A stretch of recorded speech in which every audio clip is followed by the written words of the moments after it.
Hello friends, मेरे channel पे आप लोग का एक बार फिर से स्वागत है। आज हम नया टॉपिक स्टार्ट करने जा रहे हैं जिसका नाम है आरएल रिंगल लैक्टेट। रिंगल लैक्टेट का यूज कब करते हैं, कंपोनेंट क्या होता है, यूज, साइड इफेक्ट, कब काम करते हैं और इसके कुछ महत्वपूर्ण पॉइंट के बारे में आज हम बात करेंगे। तो रिंगल लैक्टेट में जो इसका कंपोनेंट होता है उसमें sodium chloride, potassium chloride, calcium chloride and sodium lactate and sterile water होता है। आरएल का यूज हम हॉस्पिटल में करते हैं किसी पेशेंट के इलेक्ट्रोलाइट को बैलेंस करने के लिए, डिहाइड्रेशन को कमी दूरी करने के लिए। तो काफ़ी यूज होता है हॉस्पिटल में, लेकिन डॉक्टर के सलाह पे ही यूज करते हैं। तो देखते हैं क्या क्या उपयोग करते हैं। तो यूज होता है आरएल का हॉस्पिटल में। तो डिहाइड्रेशन, दस्त लगना, वॉमिटिंग होना, शॉक के कारण जो ब्लड एक्सीडेंट हो जाता है, उससे जो ब्लड लॉस हो जाता है, उसमें हम आरएल का यूज़ करते हैं। जो इलेक्ट्रोलाइट इम्बैलेंस होता है बॉडी में, उसको बैलेंस करने के लिए यूज़ करते हैं। कोई एलर्जी होगी उसके लिए काम करते हैं हम। लो बीपी, अगर किसी पेशेंट का जो बीपी लो हो जाता है उसको देते हैं हम, क्योंकि सोडियम क्लोराइड होता है। तो सोडियम जो होता है वो बीपी को मेंटेन करने का काम करता है, किसका लो बीपी हो गया हो। और देखते हैं कि ऑपरेशन के पहले या ऑपरेशन के बाद में हम आरएल का यूज़ करते हैं, क्योंकि ऑपरेशन के बाद में जो होता है ब्लड लॉस होता है बॉडी से, तो उसके जो आयन होते हैं उसको मेंटेन करने के लिए हम यूज़ करते हैं।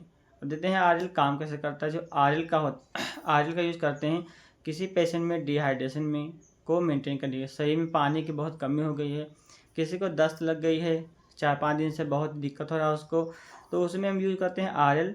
आरएल क्या होता है, जो बैलेंस होता है, जो इलेक्ट्रोलाइट होता है उसको बैलेंस करता है। क्योंकि बॉडी में अगर दस्त हुआ, बहुत पानी निकल गया, तो इलेक्ट्रोलाइट भी साथ में निकल गया, बहुत ही प्रॉब्लम होती है। इसलिए आरएल का यूज़ करते हैं कि इलेक्ट्रोलाइट को मेंटेन करने के लिए।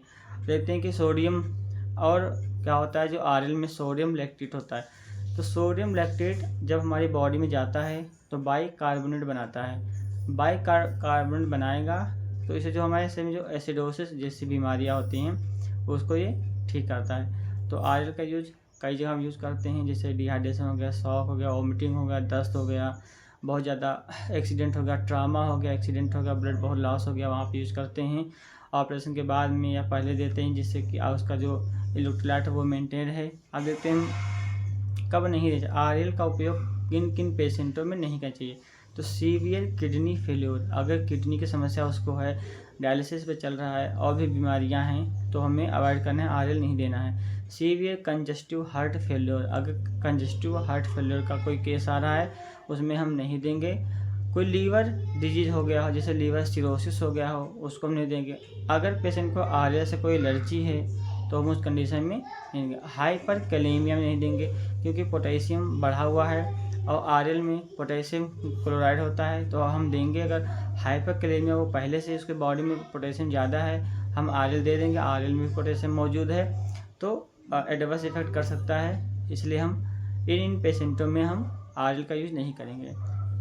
देखते हैं हम क्या साइड इफ़ेक्ट। तो क्या हुआ, इंजेक्शन, जहाँ इंजेक्शन लगा वहाँ पे स्वेलिंग हो सकती है, एलर्जी हो सकती है, कोई भी पेन हो सकता है, फ्लूइड ओवरलोड हो सकते हैं, आयन इम्बैलेंस हो सकते हैं। अगर बहुत देर तक हम आरएल का यूज़ करते हैं, बहुत ज़्यादा यूज़ करते हैं, तो सोडियम, पोटेशियम एंड कैल्शियम की मात्रा बॉडी में बढ़ने लगती है, तो इसके ऐसी कंडीशन में हम नहीं देंगे। तो डॉक्टर की सलाह के प्रिस्क्रिप्शन के आधार पे ही हम दवा को देंगे, जिससे पेशेंट को कोई भी साइड इफ़ेक्ट ना हो। अब बात करते हैं कुछ इम्पॉर्टेंट पॉइंट के बारे में जो हॉस्पिटल में यूज़ करते हैं और हमें भी जानकारी होनी चाहिए। आरएल का पीएच 6.5 होता है। जो आरएल होता है, रिंगल लैक्टेट को ब्लड ट्रांसफ्यूजन के साथ नहीं देना चाहिए। अगर ब्लड ट्रांसफ्यूजन हो रहा है तब हम आरएल को उसके साथ नहीं देंगे, क्योंकि आरएल में कैल्शियम क्लोराइड होता है। वो क्या करता है कि कैल्शियम जो होता है वो क्लॉटिंग का काम करता है। अगर हम ब्लड ट्रांसफ्यूजन साथ दे रहे हैं तो फिर समस्या हो सकती है क्लॉटिंग को, ब्लड क्लॉट कर सकता है, अब बॉडी में सही से वो नहीं जाएगा। इसलिए हम अगर ब्लड ट्रांसफ्यूजन हो रहा है तो हम कोशिश ये करते हैं कि हम आरएल का उपयोग ना करें। आरएल का उपयोग हम किसी को बैलेंस, जो अगर किसी के बॉडी में इलेक्ट्रोलाइट इम्बैलेंस हो गया तो उसको देते हैं। आरएल को हम क्रिस्टलाइन सॉल्यूशन भी बोलते हैं, क्योंकि इसमें काफ़ी सारे आयन होते हैं तो ये हम यूज़ कर सकते हैं। और देखते हैं कि जो आरएल होता है उसको 25 ड्रॉप पर मिनट के हिसाब से देते हैं।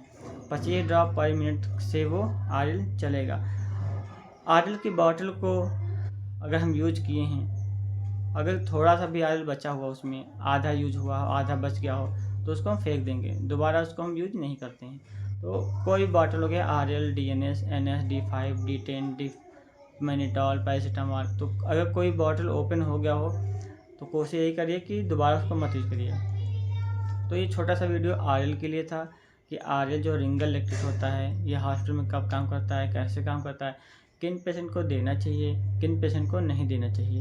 तो वीडियो अच्छी लगे तो वीडियो को like, share, comment and channel को सब्सक्राइब करिए। और ऐसे वीडियो हम आपके पास लाते रहेंगे। कमेंट करिए, अगर आपको कोई भी फ्लूइड के बारे में जानकारी चाहिए कमेंट करिए, आपको जल्दी ही वो वीडियो